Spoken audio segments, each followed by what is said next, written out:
नमस्कार दोस्तों, डेट है आज की 8 अप्रैल 2022 और स्वागत है आपका एटोएल डिस्कशन में।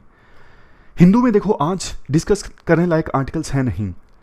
दो आर्टिकल्स हम डिस्कस करेंगे अलग अलग न्यूज़पेपर से, एक टाइम्स ऑफ इंडिया का और एक डिस्कस करेंगे हम इंडियन एक्सप्रेस का। टाइम्स ऑफ इंडिया का जो आर्टिकल डिस्कस करेंगे वो होगा IAS से संबंधित, role of civil services in India या फिर डेमोक्रेसी जो टॉपिक है ना, उससे आप इस आर्टिकल को रिलेट कर सकते हो। अच्छा आर्टिकल है, हालांकि IAS ऑफिसर्स की बुराई कर रही है, काफ़ी क्रिटिसाइज किया है, लेकिन पॉइंट्स अच्छे मिलेंगे आपको आंसर्स में यूज़ करने के लिए। दूसरा आर्टिकल इंडियन एक्सप्रेस का है ब्रिक्स से संबंधित। ब्रिक्स का आर्टिकल बहुत टाइम हो गया आया नहीं, तो यूक्रेन वार के बाद ब्रिक्स की क्या रेलेवेंस है उससे संबंधित ये आर्टिकल है, इसे भी हम डिस्कस करेंगे।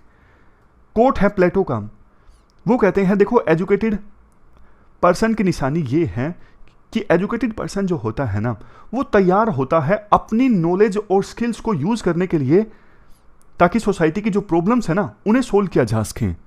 आप एजुकेटेड पर्सन हो तो आप हमेशा तैयार रहोगे, अपनी जो नॉलेज है, स्किल्स हैं, उनकी सहायता से आप सोसाइटी की प्रॉब्लम्स को कैसे दूर कर सकते हो, कैसे सोल्व कर सकते हो, तो ये आपकी निशानी है, यानी एजुकेटेड पर्सन की निशानी है। तो ये कोट आप इस्तेमाल कर सकते हो। अब डिस्कशन स्टार्ट करते हैं। फर्स्ट इंपॉर्टेंट आर्टिकल IAS से संबंधित है। आप GS पेपर सेकंड के इस टॉपिक से आर्टिकल को रिलेट कर सकते हो। D सुब्बाराव ने ये आर्टिकल लिखा है, वो देखो फॉर्मर IAS हैं और RBI के गवर्नर भी रह चुके हैं। आर्टिकल की शुरुआत में ना वो क्वेश्चन पूछते हैं, has the IAS failed the nation. इसका मतलब ये है, क्या IAS जो लोग हैं वो देश के लिए असफल साबित हुए हैं। वो कहते हैं मैं चाहता तो ये था कि इसका आंसर हो नो, ऐसा नहीं है, लेकिन अफसोस की बात है इसका आंसर है यस। मतलब IAS जो लोग हैं वो देश के लिए असफल साबित अभी आज के समय में हो रहे हैं। आज के समय में IAS की परसेप्शन क्या है, पब्लिक परसेप्शन ये है कि वो एलिटिस्ट हैं, अपने आप को एलिट समझते हैं, खुद को ही सर्व करते हैं, स्टेटस को मेंटेन करते हैं। इसके अलावा काम करने के लिए जो प्रिविलेजेस मिलती हैं ना, विशेषाधिकार मिलते हैं, जैसे गार्ड मिले, घर में सर्वेंट्स मिले, बस उनका लाभ उठाते रहते हैं और रियलिटी से बिल्कुल हट जाते हैं। ग्राउंड लेवल पर रियलिटी क्या है, इवन जब पब्लिक पॉलिटिकल प्रेशर आता है तो उसके सामने खड़े होने की उनकी क्षमता भी नहीं होती। इसके बाद राइटर बोलते हैं देखो हमेशा से ऐसा नहीं था। आज बेशक IAS लोगों की पब्लिक परसेप्शन ये है, लेकिन एक वो भी टाइम था मिड 1970s। उस समय क्या होता था, जब देखो विपक्ष CM के ऊपर एलिगेशंस लगाता ना, और CM ये डिक्लेयर कर देता असेंबली में कि हम एक IAS के नेतृत्व में इंक्वायरी करवा रहे हैं, तो ओपोजिशन चुप हो जाता। इतनी इज्जत हुआ करती थी उस समय IAS की। बट आज सोच के देखिए, आज अगर विपक्ष सरकार पर आरोप लगाए और CM ये बोले कि हम IAS की अध्यक्षता में इंक्वायरी गठित कर रहे हैं, तो विपक्ष मानेगा ही नहीं किसी भी कीमत पर। उनको पता है जो IAS हैं वो CM के इशारे पर काम करेंगे और जांच जो है वो निष्पक्ष नहीं होगी। तो इसके बाद राइटर बोलते हैं देखो कोई प्रिसाइज डेट तो नहीं है कि IAS का पतन कब होना स्टार्ट हुआ, बट देखो जब आप पहले से कंपेयर करोगे ना तो आपको फर्क साफ दिखेगा। आज़ादी के बाद इंडियन एडमिनिस्ट्रेटिव सर्विस यानी IAS को गठित किया गया था ICS के आधार पर। कॉलोनियल इरा में एक सर्विस हुआ करती थी, इंडियन सिविल सर्विस यानी ICS। तो उस समय सोचा गया था कि IAS जो सर्विस है ना, वो इंडिया जैसी पुअर इलिटरेट सोसाइटी में नेशन को इंटीग्रेट करने का काम करेगी, एकजुट करने का काम करेगी। और IAS ने शुरुआती सालों में बहुत अच्छा काम किया, चाहे वो एग्रीकल्चर डेवलपमेंट हो, लैंड रिफॉर्म्स हो, बिल्डिंग इरिगेशन प्रोजेक्ट, इंडस्ट्री को प्रमोट करना हो, हेल्थ एंड एजुकेशन डिलीवरी को इंप्रूव करना हो, या फिर इवन रूल ऑफ लॉ को इन्फोर्स करना हो। हर एक क्षेत्र में IAS ऑफिसर्स ने फ्रंट पे आके लड़ाई लड़ी और अपनी कॉम्पिटेंस, कमिटमेंट और इंटीग्रिटी की सहायता से अपने लिए एक बेहतर रेपुटेशन बनाई। लेकिन देखो जैसा राइटर बार बार बोल रहे हैं, पिछले कुछ दशकों में ये जो रेपुटेशन है ना वो खराब हो गई है। IAS ने अपना रास्ता खो दिया है, इथोस खो दी है, ऐसा राइटर का मानना है। आज के समय में पहले तो देखो यूं कहा जाता था कि माइनॉरिटी IAS ऑफिसर्स ऐसे हैं जो इनएप्टीट्यूड हैं। इनएप्टीट्यूड मतलब जिनमें लैक ऑफ स्किल हो या फिर लैक ऑफ एबिलिटी हो। बट आज के समय में ऐसे ऑफिसर्स की संख्या माइनॉरिटी में नहीं है, मेजॉरिटी में है। इनएप्टीट्यूड, इनडिफरेंस मतलब उन्हें फर्क ही नहीं पड़ता, करप्शन, ये सब चीजें जो है ना ज़्यादा प्रभावित कर रही हैं आज के समय में आईएएस ऑफिसर्स को। राइटर अपना एक्सपीरियंस बताते हैं। एक बार एक सीएम ने मुझे बोला था, मेरे पास जितने भी आईएएस ऑफिसर्स हैं ना, उनमें से 25% तो देखो ऐसे हैं जो केयरलेस हैं, करप्ट हैं, इनकम्पिटेंट हैं। केयरलेस मतलब बेदर्द, कठोर, मतलब जिन्हें फर्क पड़ना बंद हो गया है। करप्ट का तो आपको पता ही है, भ्रष्ट हैं। इनकम्पिटेंट मतलब कॉम्पिटेंसी नहीं है, योग्यता ही नहीं है, काम करने का एबिलिटी नहीं है। और बीच के जो 50% है ना, वो तो देखो कॉम्प्लेसेंट हो गए हैं, ज़्यादा काम करके वो राजी नहीं है, जो चैन की नौकरी बिताना चाहते हैं। इसके लिए वर्ड यूज किया गया है साइनक्योर। आप यहां पर देखिए, जो चैन से जीना चाहता है, ज़्यादा काम नहीं करना चाहता। बच गए 25%। तो सीएम ने कहा था कि मैं सारा अपना जो काम करवाता हूं ना, बचे हुए इन 25% आईएएस ऑफिसर से ही करवाता हूं। और प्रधानमंत्री मोदी ने भी कुछ दिनों पहले पार्लियामेंट में एक स्पीच दी थी, जिसको हमने कोर्ट के तौर पे डिस्कस भी किया था। उन्होंने कहा था कि सारा काम बाबू करेंगे क्या, मतलब ब्यूरोक्रेसी में बाबू कल्चर से प्रधानमंत्री मोदी भी परेशान हैं। इसके बाद राइटर ना जवाब देते हैं, दिक्कत आखिरकार कहां है। दिक्कत तो देखो, आमतौर पे जब भी दिक्कत की बात होती है ना, तो जिम्मेदार ठहराया जाता है रिक्रूटमेंट एग्जामिनेशन में दिक्कत है। यूपीएससी जिस हिसाब से आईएएस ऑफिसर्स को रिक्रूट कर रही है, ये पैटर्न सही नहीं है। उसके बाद इंडक्शन ट्रेनिंग में दिक्कत है। लबासना में 3 महीने की जो इंडक्शन ट्रेनिंग होती है, उसके बाद स्पेशलाइज्ड जो ट्रेनिंग होती है, उसमें दिक्कत है। सेल्फ इंप्रूवमेंट के लिए अपॉर्चुनिटीज नहीं है, मतलब कि सर्विस में मौके कम मिलते हैं अगर कोई आईएएस ऑफिसर अपने आप को इंप्रूव करना चाहे। तो राइटर बोलते हैं, देखो ये सब चीजें तो ठीक हैं, बट ये सब तो स्कैपगोट्स हैं, मतलब बलि के बकरे बनाने वाली बात है। असली जो दिक्कत है ना, वो है इंसेंटिव और पेनल्टीज में। देखो ये जो सर्विस है ना, हमारे देश में बेस्ट टैलेंट को अट्रैक्ट करती है। मतलब आईआईटीएन, इवन आईएम से पास आउट जो लोग हैं, वो इस एग्जाम को लेते हैं। अच्छे अच्छे हमारे देश में जो भी कॉलेजेस हैं, दूसरे भी फील्ड से, आर्ट्स के अच्छे अच्छे कॉलेज, और कॉलेज देखो अच्छा ना भी हो, मतलब बहुत मेहनती, बहुत पढ़ने वाले बच्चे इस सर्विस में आना चाहते हैं, देश के लिए कुछ करना चाहते हैं। लेकिन सर्विस में आने के बाद शुरुआत में तो उनका इंथुजियाज्म होता है, सिस्टम को चेंज करना है, लेकिन बाद में तो देखो वो खुद ही कोग इन द व्हील बन जाते हैं। मतलब कोग इन द व्हील मतलब एक बड़ी ऑर्गेनाइजेशन में उनका एक छोटा सा पार्ट रह जाता है, वो सुस्त हो जाते हैं, काम करने की उनकी इच्छा नहीं रहती, और उससे भी ज़्यादा अपना मोरल कंपास जो है वो लूज कर देते हैं, यानी मोरलिटी भी लूज कर देते हैं कि करप्शन नहीं करना। वैल्यूज़ जो सिखाई जाती हैं ट्रेनिंग में भी, एथिक्स जीएस पेपर 4 में भी, उन सब वैल्यूज़ को वो लूज कर देते हैं। आईएएस ऑफिसर से पूछा जाए तो वो बोलेंगे कि ये सब इसलिए होता है क्योंकि जो पॉलिटिशियंस हैं वो हमारे रास्ते में आ जाते हैं, वो हमें डिलीवर नहीं करने देते। लेकिन देखो ये तो बहुत ही खराब आर्ग्यूमेंट है कि मैं बहुत अच्छी अच्छी चीज़ें करना चाहता था, लेकिन पॉलिटिशियंस मेरे रास्ते में आ गए और पॉलिटिशियंस ने मुझे रोक दिया। राइटर कहते हैं, देखो मैं पॉलिटिकल इंटरफेरेंस के चैलेंज को इग्नोर नहीं कर रहा हूं, मैं मानता हूं कि पॉलिटिकल इंटरफेरेंस होता है, बट देखो ये किसी भी डेमोक्रेसी का पार्ट है, सिर्फ इंडिया की बात नहीं है। आप किसी भी डेमोक्रेटिक कंट्री में चले जाइए, वहां पे आपको पॉलिटिकल इंटरफेरेंस तो देखने को मिलेगा ही, बट सिर्फ और सिर्फ पॉलिटिशियंस को जिम्मेदार ठहराना कि इनकी वजह से हमारा मोरल डिक्लाइन हो रहा है, तो ये तो गलत है ना। मतलब आपने पैसे लेने स्टार्ट कर दिया, आपने करप्शन करना स्टार्ट कर दिया, गरीब लोगों के ऊपर ध्यान देना स्टार्ट कर दिया, क्या इसके लिए भी पॉलिटिशियन जिम्मेदार हैं? नहीं। पॉलिटिशियन देखो आपको करप्ट करने की कोशिश करेंगे, कैसे? अच्छी पोस्टिंग देके, रिटायरमेंट के बाद कोई असाइनमेंट देके, लेकिन ये आपके ऊपर है कि आप अपनी वैल्यूज को अपहोल्ड कर पाते हो या फिर नहीं कर पाते हो। इसके बाद राइटर एक और एग्जांपल देते हैं, जैसे देखो यूके में ना अभी पार्टीगेट स्कैंडल में वहां के प्रधानमंत्री बोरिस जॉनसन के खिलाफ इन्वेस्टिगेशन चल रही है। पार्टीगेट ट्रांसग्रेशन क्या है? कोविड-19 के दौरान जो कंजर्वेटिव पार्टी है ना, इनकी मीटिंग्स ऑर्गेनाइज हुई थी, कायदे से होनी नहीं चाहिए थी ना, तो ये इशू बन गया था। अब इसके खिलाफ जांच की जा रही है। कौन जांच कर रहा है? अगर कंपेयर करें तो आप यूं मानिए, इंडिया के कंपैरिजन में कैबिनेट सेक्रेटरी और दिल्ली पुलिस जो है वहां के प्रधानमंत्री के अगेंस्ट जांच कर रहे हैं। अगर इंडिया के समकक्ष ऑफिसर्स को कंपेयर करें, मतलब इंडिया में कैबिनेट सेक्रेटरी की जो पोस्ट होती है ना, उसके एक्विवेलेंट ऑफिसर यूके में, और दिल्ली पुलिस है ना जैसे हमारे वहां पे, तो उसके एक्विवेलेंट जो पुलिस है ना वहां पे, वो जांच कर रही है बोरिस जॉनसन की, और विपक्ष को कोई दिक्कत भी नहीं है।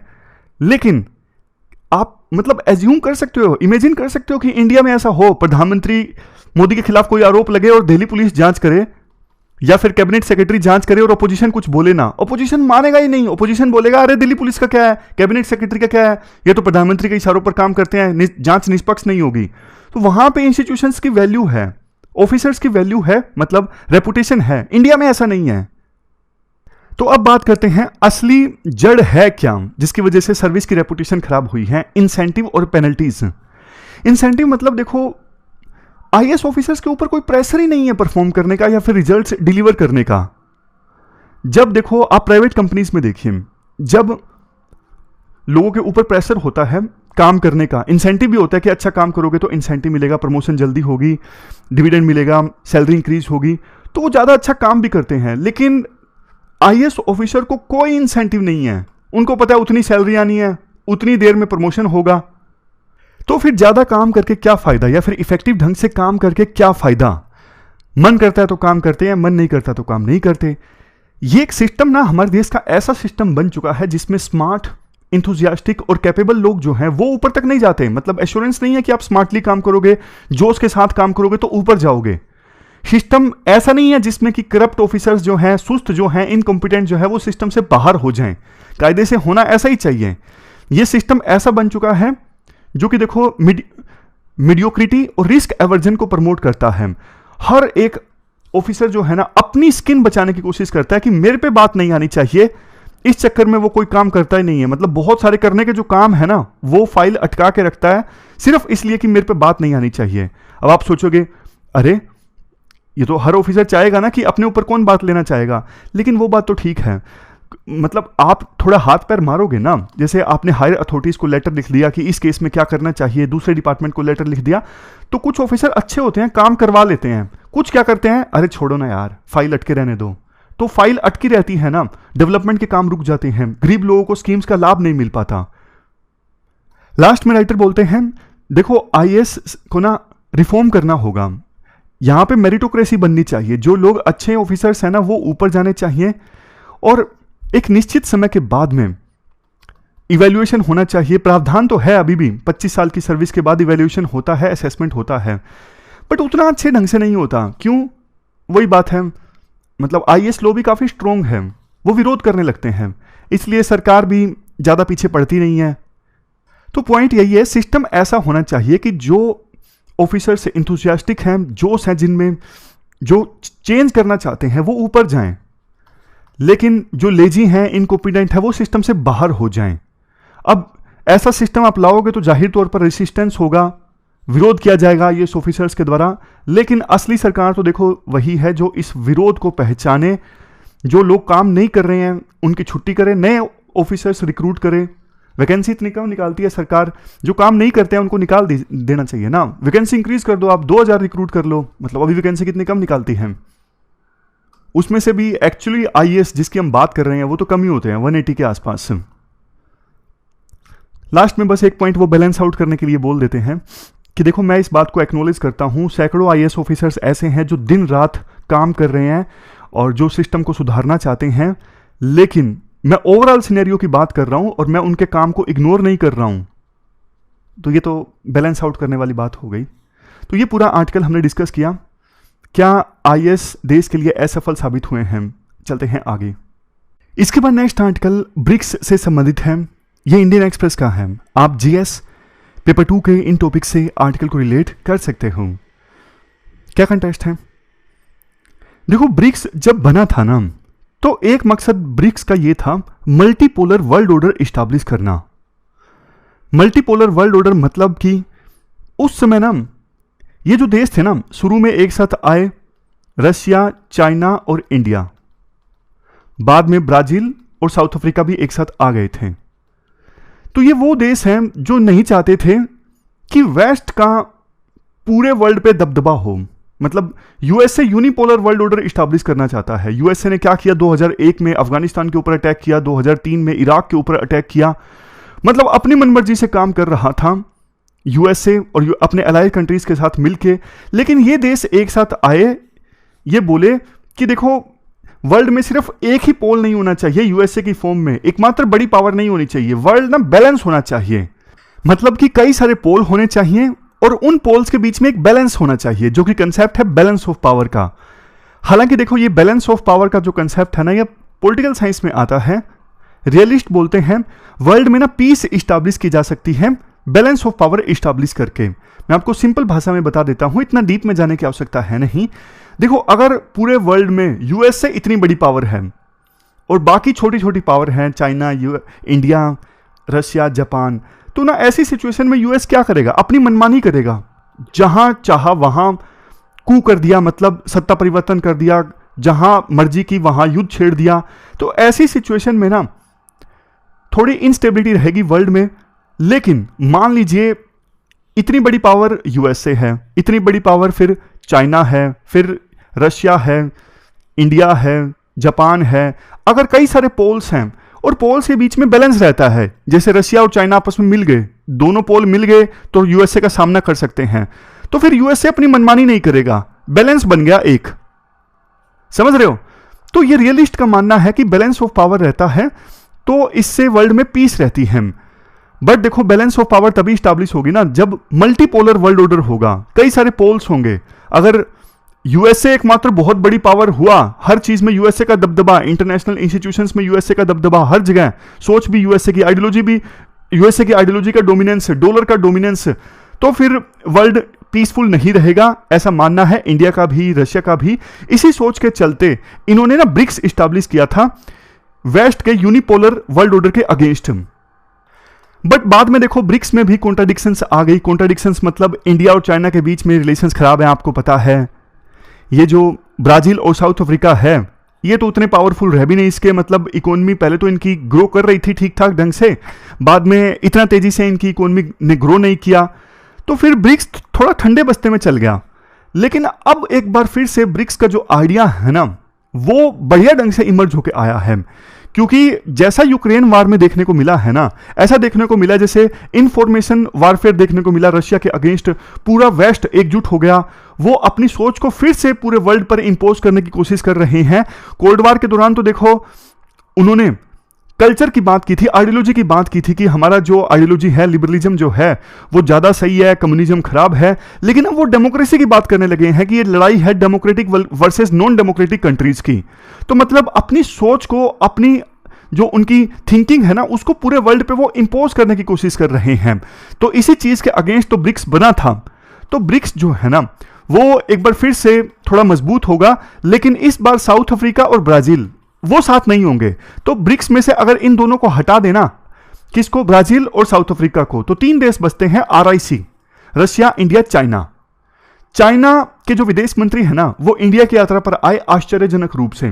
क्यों? क्योंकि चाइना को भी लगता है कि मल्टीपोलर वर्ल्ड ऑर्डर इस्टेब्लिश करने का, या फिर यूएसए की लीडरशिप में जो यूनिपोलर वर्ल्ड ऑर्डर है, अभी फिलहाल है नहीं वैसे यूनिपोलर, अभी तो चाइना टक्कर देने लगा है यूएसए की। कुछ भी मानिए, मतलब चाइना को यूं लगता है कि यूएसए को चैलेंज करने का यह सबसे सही मौका है और इंडिया को साथ लिया जा सकता है यूएसए के अगेंस्ट। इसलिए चाइना के जो विदेश मंत्री हैं ना, वो भी इंडिया की यात्रा पर आए। रशिया भी इंडिया की यात्रा पर आया, मतलब रशिया के विदेश मंत्री जो हैं वो इंडिया की यात्रा पर आए। वो डिस्काउंटेड ऑयल देने को तैयार हैं। देखो, वेस्ट रशिया को आइसोलेट करने की कोशिश कर रहा है, लेकिन चाइना और इंडिया दोनों इस मुद्दे पर वेस्ट के साथ नहीं है। चाइना का तो होना भी नहीं था, क्योंकि वो रशिया का मित्र रहा है पिछले 20-25 सालों से। लेकिन इंडिया तो वेस्ट के पाले में जाता दिखाई दे रहा था। इंडिया क्वाड का मेंबर बन चुका था, लेकिन इंडिया ने भी वेस्ट का साथ नहीं दिया रशिया के अगेंस्ट। तो आने वाले दिनों में आप देखोगे इन 3 देशों के बीच में, इंडिया चाइना नहीं कह सकते, लेकिन यूं बोल सकते हैं रशिया की जो दोस्ती है वो चाइना के साथ भी मजबूत होगी। आप बोलोगे ऑलरेडी मजबूत है, लेकिन देखो, चाइना ना रशिया से एनर्जी तो इंपोर्ट करना चाहता है, बट इंफ्रास्ट्रक्चर के इश्यूज हैं। बट अब इन इश्यूज को इग्नोर करके रशिया भी चाइना को एनर्जी एक्सपोर्ट में आगे बढ़ेगा। पहले रशिया को लगता था कि नहीं यार, यूरोप ही एक्सपोर्ट करने के लिए सही है, चाइना को एक्सपोर्ट ज्यादा करेंगे तो दिक्कत आएगी, इंफ्रास्ट्रक्चर अच्छा नहीं है। बट अब रशिया ज्यादा श्योर हो गया है कि चाइना को हम ज्यादा एक्सपोर्ट करेंगे, इंफ्रास्ट्रक्चर इसके लिए डेवलप करेंगे। और इंडिया को भी अब डिस्काउंटेड एनर्जी, डिस्काउंटेड ऑयल देने के लिए रशिया तैयार है। मतलब आने वाले दिनों में रशिया का जो एक्सपोर्ट है ना, इंडिया और चाइना दोनों में बढ़ेगा। तो पार्टनरशिप जो है इनकी और ज्यादा मजबूत हो गई। लास्ट में राइटर बोलते हैं, देखो बहुत सारी और भी ऐसी चीजें हैं, जैसे रूपी रूबल क्रॉस करेंसी पेयरिंग। ये जो एग्रीमेंट है ना, रूपी रूबल एग्रीमेंट, इससे क्या होगा, इंडिया रशिया से ऑयल परचेज कर सकेगा, डॉलर में ट्रांजैक्शन होगी भी नहीं।